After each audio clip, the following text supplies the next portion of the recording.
अब तुम चिंता मत करो कि लोक में क्या कहा जाएगा तुम्हें। कई बार उपासक इसमें फंस जाता है। इसीलिए न लाज तीन लोकन की, न वेद को कहो करे, न शंख भूत प्रेत की, न देव जच्छते डरे, सुने न कान और की, द्रवै न और इच्छना। तभी प्रेम लक्षणा भक्ति का जागृत होने का भाव आता है हृदय में। जब लोक धर्म का, लोक में हमारा उपहास हो रहा है, लोक में हमारी निंदा हो रही, अगर ये चुभ रहा है हृदय में, तो फिर भगवत मार्ग बाधित हो जाएगा। साधो निंदक मित्र हमारा, महापुरुषों ने कहा कि निंदा करने वाला हमारा मित्र है, जो बिना प्रयास के हमारे पापों को अपनी जबान से निंदा करके धुल रहा है, वो स्वस्थ रहे, स्वस्थ होकर हमारी छोटी छोटी बातों को पकड़कर खूब निंदा करे, जिससे हमारा भगवत मार्ग प्रशस्त और प्रकाशित हो जाता है, भगवत मार्ग पुष्ट और प्रकाशित हो जाता है। इसलिए क्यों तुम वृथा लोक चिंता करते हो? ये हजारों चिंताएं क्यों पाले हुई हो? छोड़ दो ना प्रभु के ऊपर। बड़ा सुख मिलता है जब प्रभु के ऊपर छोड़ दो। अपने ऊपर जब चिंता करने लगो तो बड़ी परेशानी उत्पन्न होती। कैसे करेंगे, क्या करेंगे, क्या होगा? और जब प्रभु के ऊपर छोड़ दो तो सब मंगल होगा। मंगल भवन है, वो मंगल ही करेंगे। अमंगल दिखाई दे रहा है, परिणाम उसका बड़ा मंगल होगा।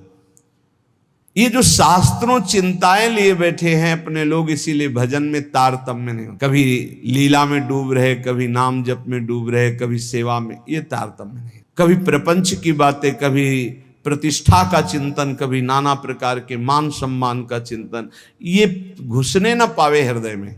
बहुत सावधान रहना चाहिए साधक को।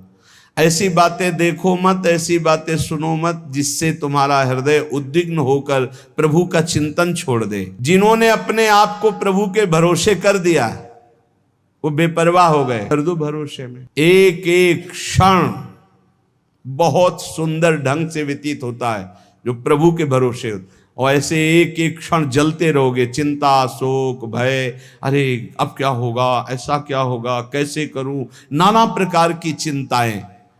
अपने आप को प्रभु के चरणों में समर्पित कर दो, तुम्हें कुछ नहीं करना पड़ेगा, सब वो करवा लेंगे आपसे। जो आपके लिए मंगल है वो सब करवा लेंगे। तुम शांत होकर प्रभु के चरणों का आश्रय ले लो। जो कर्तव्य कर्म है उसे करो। तुम किसी और का संग मत करो, क्योंकि अगर और का संग करोगे तो तुम्हारी बुद्धि में व्यभिचार दोष हो जाएगा। भक्ति में भी व्यभिचार दोष होता है। अपने इष्ट से अलग चिंतन होना ये व्यभिचार दोष है। किसी का भी ऐसा संग मत करो जो श्यामा श्याम के सुमिरन में बाधा पहुंचा दे। प्रिया प्रीतम की चिंतन वृत्ति हट जाए और अपनी चिंतन वृत्ति जागृत हो जाए, या किसी व्यक्ति की चिंतन वृत्ति, ये बहुत बड़ी हानि है। और आगे कह तवालम शास्त्र कर्म भी, तुम शास्त्र कर्म की भी अब चिंता मत करो। क्यों? शास्त्र कर्म की क्यों ना? क्योंकि कर्म करते करते अनंत जन्म हो गए, फिर भी हमारा उद्धार नहीं हुआ। अब क्या करो? अब भज गोविंदम भज गोविंदम गोविंदम भज मूढ़ मते। एक ही उपाय है भगवान का भजन। अरे भाई, जब तक तुम धन कमाने लायक हो तभी तुम्हें प्यार मिलेगा इस संसार में। बहुत सुंदर उपदेश है। जब तक तुम धन कमाने लायक हो तभी तुम्हें कहेंगे मेरा पति, मेरा पिता, मेरा भाई, मेरा अमुक अमुक। और जिस दिन तुम धन कमाने लायक नहीं रहोगे उस दिन कोई बात नहीं पूछेगा। पक्की बात है। वाह वाह जब चल रहा है तो सब हाथ मिलाएंगे, और जब बुरा समय आएगा तो तुम्हारी गली से निकलना हो ठीक नहीं समझेगी कि अगर उधर निकलेंगे कहीं वो मिल न जाए और कुछ मांग न ले, कुछ कह न दे। जब तक तुम धन कमाने लायक हो, तुम्हारे पास धन है, तभी तक तेरे को प्यार मिल रहा है संसार से, परिवार से। और जब तू रोगग्रस्त हो जाएगा, जराग्रस्त हो जाएगा, तो कोई भी तेरे से बात नहीं पूछेगा, बात नहीं करेगा। अरे मूढ़, इसलिए तू निरंतर गोविंद का भजन कर ले, गोविंद का भजन कर ले, गोविंद का भजन कर ले। ये आशा परिवार की भोगों की इतनी सुदृढ़ है, फांसी ये कि नहीं कटती है। बूढ़ा हो गया है, त्वचा सब ढीली हो गई, हड्डी हड्डी दिखाई देती है, सिर के बाल सब पक गए, दांत एको नहीं रह गए, लाठी लेके चल रहे, फिर भी वही परिवार की ममता। दरवाजे पे बैठा वही परिवार के विषय में सोचता रहता है। ये नहीं सोच रहा कि मृत्यु नजदीक आ रही, भगवान का भजन कर ले, अपने जीवन को सार्थक कर ले। अरे मूढ़, तू निरंतर गोविंद का भजन कर ले, गोविंद का भजन कर ले, कोई तेरे काम आने वाला नहीं। जब अवस्था ढल जाती है तो काम वेदना अंदर रहती, लेकिन काम क्रीड़ा नहीं हो पाती, जलता रहता है वो वृद्ध। जब जल सूखने लगता है तो जलाशय जिसमें उसमें जो अंदर होते, कछुआ, मछली, मेढक, जो भी जीव सब व्याकुल होने लगते हैं। क्या जलाशय, जब जल सूख गया, अवस्था निकल गई तो क्या विकार, काम विकार उसे जलाता रहता है। वो चिंता से जलाशय में डलते रहते हैं कि अब पानी सूखा, मरेंगे। ऐसे ही जब धन नष्ट हो जाता है तो कोई परिवार का मित्र, रिश्ता, नाता कोई निर्वाह नहीं करता। सच्ची हमने देखा है, ये दृश्य देखे हैं। इसी प्रकार अगर तत्व ज्ञान हो गया तो संसार से तुम मुक्त हो जाओगे। इसलिए तत्व ज्ञान प्रदान करने वाले भगवान गोविंद का भजन कर। दिन व्यतीत हुआ, रात आई, रात व्यतीत हुई, प्रातः हुआ, फिर दिन व्यतीत हुआ, फिर सायं आई। तुम्हारी आयु नष्ट हो रही, गए 24 घंटे, अब पता नहीं कितने घंटे, कितने मिनट हैं। शिशिर गई, शिशिर ऋतु, बसंत ऋतु आई, वर्षा आई, ग्रीष्म आई, शरद आई, गए। हर ऋतु 2-2 महीने अपना प्रभाव दिखाकर हमारी 2 महीने की आयु गई, ऋतु गई, दिन गया, रात गया, आयु बीतती चली जा रही है, आशा बढ़ती चली जा रही है। ऐसा मकान बना लेंगे, ऐसा कर लेंगे, ऐसा कर लेंगे। अरे मूढ़, मरने का समय आ रहा है। रोज दिन जा रहा है, रात्रि जा रही, सायं व्यतीत हो रहा, ऋतुएं निकलती चली जा रही हैं। तुम्हें आशा रूपी फांसी ने ऐसा बांध रखा है, इतना कमा लिया, अब इतना कमा लेंगे, इतना कर लिया, वैसा कर लेंगे। ये तुम्हें पता नहीं कि तुम्हें मरना है, तुम्हारी आयु नष्ट होती चली जा रही है। आशा रूपी इस फांसी को काट लो। कैसे? भज गोविंदम, भज गोविंदम, गोविंदम भज मूढ़मते। अरे मूढ़मती, गोविंद का भजन कर ले, गोविंद का भजन कर ले, गोविंद का भजन कर ले। नहीं, मृत्यु के समीप आने पर ये व्याकरण का शब्द डुक्रिंच करने, ये तुम्हारी रक्षा नहीं कर पाएगा। ये व्याकरण, ये पढ़ाई लिखाई, ये तुम्हारी मृत्यु पर विजय प्राप्त नहीं। मृत्यु पर गोविंद गोविंद हरे मुरारे, गोविंद गोविंद मुकुंद कृष्ण, गोविंद गोविंद रथांग पाणे, गोविंद दामोदर माधवेति, ये भगवान नाम ही तुम्हारी रक्षा करेंगे। जिसने गीता जी को पढ़ा, श्रीमद् भागवत गीता जी, कुछ लोग तो इस भेद ही नहीं जान पा रहे हैं कि श्रीमद् भागवत और श्रीमद् भगवत गीता जी अलग है, नहीं जान पाते हैं कई लोगों के ऐसे। जिसने जो युद्ध क्षेत्र में भगवान श्री कृष्ण चंद्र जी ने अर्जुन को 18 अध्याय उपदेश किया, उसे श्रीमद् भगवत गीता जी कहते हैं। और भगवान व्यास देव जी द्वारा रचित श्री सुखदेव जी ने जो 7 दिन में परीक्षित जी को सुनाया, वो श्रीमद् भागवत है। जिसने भगवत गीता को पढ़ा है, गंगा जल के एक बूंद भी आचमन किया है, एक बार भगवान श्री कृष्ण की पूजा कर ली है, यमराज उसकी तरफ आंख उठा के भी नहीं देखेंगे। एक बार भगवत गीता पढ़ा, एक बार गंगा जल का आचमन किया, एक बार भगवान श्री कृष्ण की अर्चना वंदना कर ली, तो यमराज कभी उसकी तरफ नहीं देखेंगे। इसलिए एक बार का जब इतना महत्व है तो तू हर समय भज गोविंदम, भज गोविंदम, भज गोविंदम मूढ़मते, हर समय गोविंद का भजन कर, गोविंद का भजन। अये मूढ़मती, तेरा कोई साथ नहीं देगा, तू गोविंद का भजन कर। कहते हैं कि ये भजन की अवस्था नहीं है, तो कब भजन की अवस्था होती? बाल्यावस्था खेल कूद में चली गई, जवानी स्त्री में आसक्त भोग में चली गई, वृद्धावस्था रुपया पैसा नाती पनातीन की चिंता में चली गई, तो परब्रह्म परमात्मा का भजन करने की कौन सी अवस्था है? अरे जब से होश हो जाए तभी से भजन शुरू कर दो। चेतना जागृत हो, बुद्धि काम करने लगे, राधा राधा राधा, गोविंद गोविंद गोविंद भजन करे। अरे मूढ़, कोई तेरा साथ देने वाला नहीं, इसलिए भज गोविंदम, भज गोविंदम। इस संसार में बार बार जन्म होता है, बार बार मरण होता है, बार बार 9 महीने माता के गर्भ में रहना पड़ता है। अब तो होश संभाल ले, मनुष्य शरीर मिला है, भगवान श्री कृष्ण की शरण में आ जा और इस अपार संसार से पार हो जा और हर क्षण गोविंद गोविंद गोविंद ऐसा रट, नहीं बार बार जन्म मरण के चक्र से तुझे कोई नहीं बचा सकता है।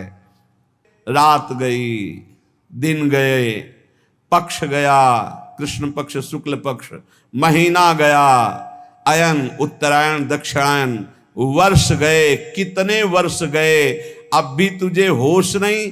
तू यहां लोगों से राग द्वेष में फंसा है। अरे तेरी मृत्यु का समय आ रहा है, परम पद पहुंचने का उपाय कर। किसी से ईर्ष्या मत कर, मत्सरता मत कर, किसी की निंदा मत कर, किसी से द्वेष मत कर। अंतिम समय आने वाला है, इसलिए गोविंद गोविंद गोविंद ऐसा भजन कर ले। अरे मूड तेरा कोई साथ देने वाला नहीं। माताओं बहनों की तरफ काम दृष्टि से देखकर अपनी क्यों दुर्गति करते हो?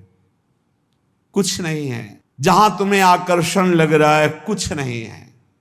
मोह विकार है तुम्हारा, अज्ञान का विकार है। बार बार मन में विचार करके उनके चरणों में वंदना करो, उनके प्रति काम भाव करके। गलत दृष्टि से मत देखो, मूड तेरी दुर्गति हो जाएगी। इसके लिए तू गोविंद का भजन कर, गोविंद का भजन कर। माताओं बहनों पर काम दृष्टि करके दुर्गति का कारण मत बन। कष्टम, जरा विचार कर, तू कौन है? कभी बैठकर सोचा कि शरीर में रहते 15 वर्ष हो गए, 30 वर्ष हो गए, 50 वर्ष हो गए, तू शरीर नहीं तो है कौन? कभी सोचा? कस्त्वम, कौन है तू? और कोहम कुतः आयाता, मैं कौन हूं, कहां से आया हूं? कामे जननी कोमे ताता, असली में मेरा पिता कौन है, माता कौन है? ये तो बनावटी है, कुछ समय के लिए छूट जाएगा शरीर। ये शरीर संबंधी माता पिता है, लेकिन मैं कौन हूं, मैं कहां से आया हूं, मुझे कहां जाना है, मेरा असली कौन संबंधी है? कभी विचार किया? नहीं विचार किया, इसीलिए संसार में फंस गया। अब विचार कर, शुद्ध विचार के लिए गोविंद गोविंद गोविंद ऐसा नाम जप कर, तो तुझे समझ में आने लगेगा ये संसार असार है। उमा कहूं मैं अनुभव अपना, शत हरि भजन जगत सब सपना। चाहे एक श्लोक ही गीता जी का पढ़े, रोज गीता जी का एक श्लोक पढ़कर अर्थ सहित चिंतन करे। विष्णु शास्त्र नाम, गोपाल शास्त्र नाम, इनका नित्य पाठ करे। 1000 नाम हो जाते हैं, बहुत लाभ मिलता है। 35 मिनट में हो जाता है, बहुत आराम से गाइए तो 40 मिनट में हो जाएगा। रोज गोपाल शास्त्र नाम, विष्णु शास्त्र नाम का पाठ करो। रोज गीता जी के भले चाहे एक श्लोक ही पाठ करो। और कह रहे कि भगवान श्री हरि का नाम कीर्तन, उनका पूजन, उनका ध्यान करो और सदैव संत जनों का संग करो। नेयम सज्जन संगे चित्तम, चित्त संत जनों की वाणी में दे, असंतों की वाणी में ना दे। पर हमें लगता है संत जनों की वाणी में चित्त बहुत कोई भाग्यशाली देता है, नहीं तो प्रपंच की वाणी सुनने के लिए कान बहुत लालायित रहते। यदि भगवान ने तुम्हें धन दिया है तो तुम उस धन का सदुपयोग करो। ऐसी जगह सेवा में लगाओ जो भगवान के अनुराग में चल रहे हैं, भगवान के भजन में लगे हुए हैं। गौ सेवा है, या ऐसे जो गरीब हैं, औषधि के लिए परेशान हैं, उनको औषधि का व्यवस्था कर दे। ऐसा धन का शोधन धन्य प्रथम गति जा।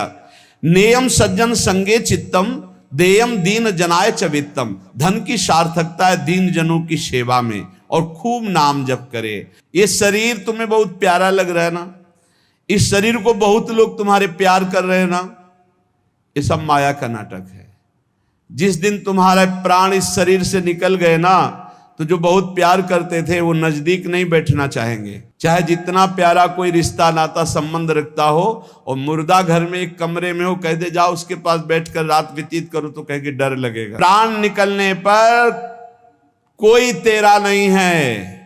इसलिए जब तक प्राण है तो प्राणनाथ गोविंद का भजन कर ले। गोविंद गोविंद गोविंद। जो अपने ब्रह्मचर्य का नाश करता है तो पहले उसे सुख जैसा लगता है, बाद में वो भयानक रोगों से ग्रसित हो जाता है। बहुत सावधान। जितना आप अपने ब्रह्मचर्य को सुरक्षित रखेंगे, उतने ही आप आत्म बलवान होंगे, उतने आप पवित्र बुद्धि वाले होंगे, उतने शरीर आपका स्वस्थ होगा। आपकी इंद्रियां तेजस्वी बलवान हो जाएंगी, भोगों की तरफ जाने के लिए नहीं, भगवान की तरफ जाने के लिए। और जो काम भोग को बड़ा सुख मान करके रमण करता है, पीछे शरीर जर्जर हो जाता है, बड़े भयानक रोगों से ग्रसित हो जाता है। भाई संसार में सब छूटना है, मरना है, तो सच्चिदानंद को प्राप्त कर लो। लेकिन इसी का उल्टा दुष्ट लोग सोचते हैं, जब मरना ही है तो खूब मनमानी करके मरेंगे। और विवेकी जन, संत जन, जो साधु स्वभाव के, कि जब मरना ही है तो पापाचरण क्यों करना है, मुझे अच्छे आचरण करके उत्तम गति को प्राप्त करना है। इसलिए कोई भी पापाचरण मत करो। पापाचरण जन्म जन्मांतर में तुम्हें दुख ही प्रदान करेगा। हर समय गोविंद गोविंद गोविंद ऐसा भजन करो।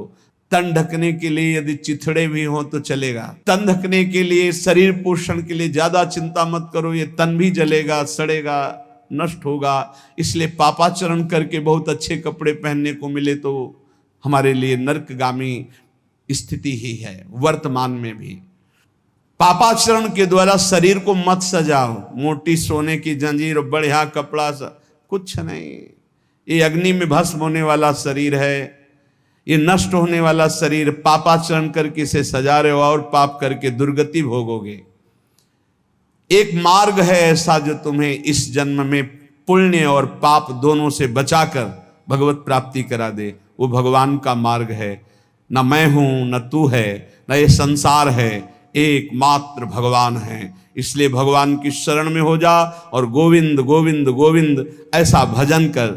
चाहे गंगा सागर चले जाओ, चाहे बड़े बड़े उपवास कर लो, चाहे बड़े बड़े दान कर लो, जब तक भजन नहीं करोगे तब तक ज्ञान नहीं होगा। क्या ज्ञान? ये संसार में एकमात्र वासुदेव हैं, एकमात्र भगवान सर्वत्र है। ये अनुभूति जब तक नहीं होगी तब तक संसार चक्र में तुम्हें बार बार आना पड़ेगा। तो ये ज्ञान कैसे होगा? बोले निरंतर नाम जप करने से। चाहे गंगा सागर दौड़ आओ, चाहे बड़े बड़े उपवास कर लो, चाहे खूब दान कर लो, जब तक भजन नहीं करोगे तब तक शुद्ध ज्ञान नहीं होगा। और शुद्ध ज्ञान हुए बिना सर्वान वस्तुतया निरीक्ष परम स्वाराध्य बुद्धिर्मम, आपको भगवत प्राप्ति नहीं होगी। इसीलिए कह रहे बार बार गोविंद का भजन कर, बार बार गोविंद का भजन कर। जीव भगवान से विमुख होकर संसार को सत्य मानकर इंद्रियों के द्वारा भोगे जाने वाले विषयों में सुख बुद्धि करके, धन मान प्रतिष्ठा कीर्ति इनमें सुख बुद्धि करके वो भगवान से विमुख हो गया है। वो अज्ञान में ही अपने को सुखी मानता है। कोई बिरला ऐसा है जो अज्ञान का त्याग करके भगवान की शुद्ध भक्ति में अपने चित्त को जोड़ पाता। श्रीपाद कह रहे हैं, बिना वृंदावन की कृपा के, बिना वृंदावन के रसिकों का संग किए, बिना वृंदावन की रजरानी का सेवन किए प्रेम लक्षणा भक्ति जागृत नहीं होती। क्योंकि प्रेम समुद्र है वृंदावन, और हमारे अनंत जन्मों के ऐसे अपराध, इस जन्मों के ऐसे पाप हैं जो विशुद्ध प्रेम लक्षणा भक्ति में प्रवेश होने नहीं देंगे। तो इन महत पापों का नाश श्रीधाम वृंदावन का आश्रय वास ये नष्ट कर देता है, बड़े बड़े अपराधों को धूल धूसरित कर देता है। यदि श्री जी की कृपा से वृंदावन ने मुझे स्वीकार कर लिया, कैसे हम जाने कि हमें वृंदावन ने स्वीकार कर लिया? जब हमारे हृदय में एक आश्रय जागृत हो जाए कि हमसे साधन तो भले उस कोटि का नहीं बनता, पर वृंदावन धाम की कृपा है। वृंदावन की कृपा से वृंदावन के अतिशय लाडिले युगल सरकार हमको इसी जन्म में प्राप्त हो जाएंगे। वृंदावन हमारा प्राण है, जीवन है। भले हम अखंड वास नहीं कर पाते, पर वृंदावन ही हमारा सर्वस्व है। संत विधर्मा सतसह बहुत गूढ़ विषय है। कह रहे हैं हजारों हजारों अधर्म हो गए हों तो भी तुम्हें प्रियालाल की प्राप्ति हो जाएगी। विश्वास करो, ये धाम बहुत पावन करने वाला है। पवित्रता का मूर्तिमान स्वरूप गंगा जी, वहां भी अवगाहन हुआ है। तीर्थों का भी अवगाहन हुआ है और पवित्र क्षेत्रों का भी अवगाहन हुआ है, पर श्री धाम वृंदावन अमोघ है। जब तक आपका हृदय पावन नहीं है तो आप इसका अनुभव नहीं कर सकते हैं, लेकिन आप किसी भी तरह से वृंदावन के प्रति श्रद्धा कर लीजिए, विश्वास कर लीजिए, तो आपको अनुभव में आएगा। जिसे वृंदावन रूपी महामहिम धाम का अवगाहन करने को मिला, फिर उसकी इच्छा किसी और तीर्थ या और महत स्थानों की तरफ नहीं जा सकती। अगर जा रही है तो अभी अवगाहन नहीं हुआ। पाए रतन चीन्हो नहीं, करते दीन्हो डार, ये माया श्री कृष्ण की मोहे सब संसार। अगर वृंदावन मिला, महामहिम वृंदावन ने कृपा करके अपने में आश्रय दिया या वास दिया, और आप उसे छोड़कर अन्य किसी तीर्थ में पावन होने की इच्छा रखते हैं, तो रतन को नहीं पहचान पाए इसलिए फेंक दिया और कांच को उठा लिया। पाए रतन चीन्हो नहीं, दीन्हो करते डार, हाथ से छोड़ दिया। धाम के वास मात्र से श्रीपाद कह रहे हैं, कुरते मम का तदा चिंता, अब मुझे कोई चिंता नहीं, भगवत प्राप्ति पक्की, हमारा मन नहीं लगता, हमारा मन विकारी है, ऐसा ये सब नष्ट हो जाएगा। कृपा एक बहुत बड़ा प्रवाह है। जब सावन में अच्छी वर्षा होती है और बाढ़ आती है तो सीधे समुद्र की तरफ उफनती हुई यमुना जी या गंगा जी जा रही, कोई रोक के दिखाए। ऐसे ही जब कृपा का उफान होता है तो कैसा भी पातकी जीव क्यों न हो, वो परम पद को प्राप्त कर लेता है। और कह रहे हैं सतसा सद्धर्मायांतु, यदि सैकड़ों प्रकार के तुमने सद्धर्मों को लुप्त कर दिया, बड़े आदेशों का खंडन किया, शास्त्राज्ञा का खंडन किया, संतों की अवहेलना कर दी, वैष्णवों का अपराध कर दिया, तो भी डरो मत, सीधा वृंदावन आ जाओ। वृंदावन का रज का सेवन, ठाकुर जी के दर्शन, चरणामृत का पान, वृंदावन की परिक्रमा, यमुना के किनारे बैठकर नाम कीर्तन, इस सब पापों को नष्ट कर देगा। पर उसमें एक नियम लेना होगा कि आगे से हमारे द्वारा पाप नहीं होंगे। यदि ऐसा नियम नहीं लोगे तो बार बार फिर वो प्रायश्चित नहीं माना जाता, फिर उसको भोगना पड़ता है। प्रायश्चित तब माना जाता है कि आज तक हुआ, आज के बाद मैं नहीं करूँगा, और पक्का नियम ले ले। फिर कोई व्यवस्था में त्रुटि हो जाती है तो भगवान जानते हैं कि उनकी प्रबल माया है, फिर क्षमा कर देते हैं। यदि तुम्हारे हृदय में कहीं ये आशा जग जाए, भले वास ना हो, कि मुझे वृंदावन वास करना है और अंतिम वृंदावन में व्यतीत करना है, ये आशा, भले आप कभी वास न कर पाए, ये हृदय से सच्चाई से हृदय से आशा जग जाए कि भगवान क्या कभी हम पर ऐसी कृपा होगी कि मैं सर्वस्व अपना वृंदावन मानकर आजीवन वृंदावन वास करूंगा। और उसके लिए वो चेष्टारत भी है, वासाय यत्नो धाई, प्रयास भी करता है, पर वो वृंदावन वास नहीं कर पाता, तो उसे वृंदावन वास का ही फल मिलेगा। ये है देखो चमत्कार आश्रय का। उसने मन में ठान लिया मैं वृंदावन वास करूंगा, चेष्टा भी करता है पर असफल हो गया, वृंदावन वास नहीं कर पाया, तो वृंदावन वास के ही फल का उसको अनुभव होगा। जो एक वृंदावन वासी को फल प्राप्त होता है वो उसको प्राप्त होगा। विश्वास करो, जो यत्नशील है, वृंदावन वास की आशा रखता है, भगवान नाम जप करता है, वो सीधे भगवत धाम जाएगा, शरीर छोड़कर, कहीं कोई भी हो, संशय करने की जरूरत नहीं। ये बड़े भाग्य से आता है। और यदि तुम्हें अखंड वृंदावन वास मिल गया तो तुम ये चिंता मत करो कि तुम्हारा पालन पोषण कैसे होगा, सीधा वृंदावन करेगा। तुम्हें अपने पालन पोषण के लिए बाहर जाने की जरूरत नहीं, सीधा वृंदावन अपने आप पालन पोषण करेगा। विश्वास करो। इस श्लोक में दो बातें इसमें बताई गई। पहला ये कि यदि आप ऐसी आशा सत्संग सुनकर धारण कर लिए कि क्या कभी मुझे अखंड वृंदावन वास मिलेगा, और आप प्रयत्नशील भी हैं और वृंदावन वास नहीं हो पाता, तो आपको वृंदावन वास का ही फल मिलेगा। दूसरा, यदि आप वृंदावन वासी हैं, आपको वृंदावन वास मिल गया है, तो किसी भी व्यवस्था के लिए बाहर कदम मत रखो, धोखा हो जाएगा। आपका पालन पोषण समर्थ वृंदावन है, पक्का विश्वास कीजिए। ये अनुभव की बात कह रहे हैं। पालन पोषण ऐसे करता है अनंत माताओं जैसा, जैसे अनंत माताएं हों तो उस एक पुत्र को कभी कोई चिंता ही नहीं करनी पड़ेगी, क्योंकि अनंत माताएं उसके लिए चिंता करती हैं। ऐसे वृंदावन सर्वस्व सुख प्रदान कर देता है। जब तक हमारी अंदर से सही शरणागति वृंदावन के प्रति नहीं होती, तभी तक भटकना है, चिंता है, शोक है। नहीं तो आप निश्चिंत बेपरवाह हो जाइए, ये धाम अपने प्रताप से आपका परम कल्याण, परम मंगल कर देगा। आनंद की सीमा है वृंदावन। ये आनंद क्यों नहीं मिलता? परमार्थ में चलने वाले प्रपंच में क्यों फंस जाते हैं? निंदा, स्तुति, लड़ाई झगड़ा, बड़ा छोटा, ये सब प्रपंच है। जैसी थरिवंश प्रपंच बंच सब ये काल व्याल को खायो, ये सब प्रपंच है। क्यों फंस जाते हैं? क्योंकि प्रभु की प्रियता किसी और कोई प्रीता जागृत हो जाती है। प्रपंच जब हृदय में घुस जाता है तो ये वायरस की तरह हृदय को ऐसे पकड़ लेता है कि आनंद नहीं है। भगवदानंद धाम में रह रहे हो, प्रभु के आश्रित का मार्ग ग्रहण किए हो, कुछ न कुछ नाम जप कर रहे हो, सत्संग सुन रहे हो, आनंद क्यों नहीं आ रहा? क्योंकि ये प्रपंच अंदर घुस गया है। इस प्रपंच को हटाना होगा। कैसे हटेगा? बोले श्याम श्यामा पद कमल संग शिरनायो।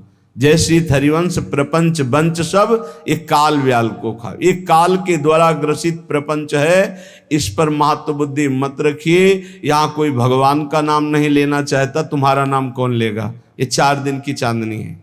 बड़े बड़े सिद्धों के ऊपर प्रहार किया गया तो अपने लोग क्या हैं?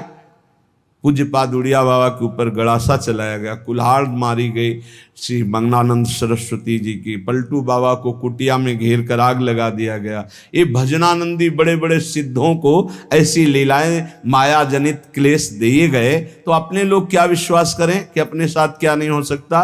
धैर्य पूर्वक प्रपंच का त्याग करके प्रियतम के अनुराग में रंगे हुए प्रेमी जनों का संग करते हुए जब हम चलेंगे तो आनंदापार सीमा, अपार आनंद की सीमा वृंदावन है। इससे बढ़कर कोई आनंद नहीं जहां प्रिया प्रीतम खेल रहे हैं। सब रसों का सार रस है माधुर्य रस, और माधुर्य रस की उपासना मिल गई तो हमारा बड़ा सौभाग्य है। आनंद की सीमा वृंदावन मिल गया और उपासना की सीमा माधुर्य रस मिल गया, और हरि मधुरिमांत्य सीमा प्रभु के प्रेम की सीमा है, चरम सीमा है सहचरी भाव।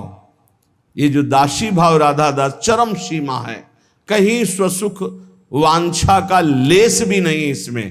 प्रिया प्रीतम मंद मंद मुस्कुराते हुए एक तरफ खेल रहे हैं तो सहचरियां देख रही अपनी कुंज रंध्रों से, दृष्टि से निहाल हो रही, आशीष दे रही। उनको ये नहीं कि मेरी तरफ देखे, परस्पर देख। अनसन पर भुज दिए बिलोकत इंदु बदन बिबियो। कभी झूलन लीला में झूला झूल रहे, दोनों पुलक रहे हैं। दयशीष हरिवंश प्रशंसत करि अंचल की छोड़। ये चरम हरि मधुरिमा अत्यंत सीमा, अत्यंत हरि मधुरिमा की सीमा है। वृंदावन मेव सेव्य गुण सीमा। जो वृंदावन का वास स्वीकार कर लेता है, वृंदावन का आश्रय स्वीकार कर लेता है, समस्त भागवतिक गुण उसमें प्रकाशित हो जाते हैं।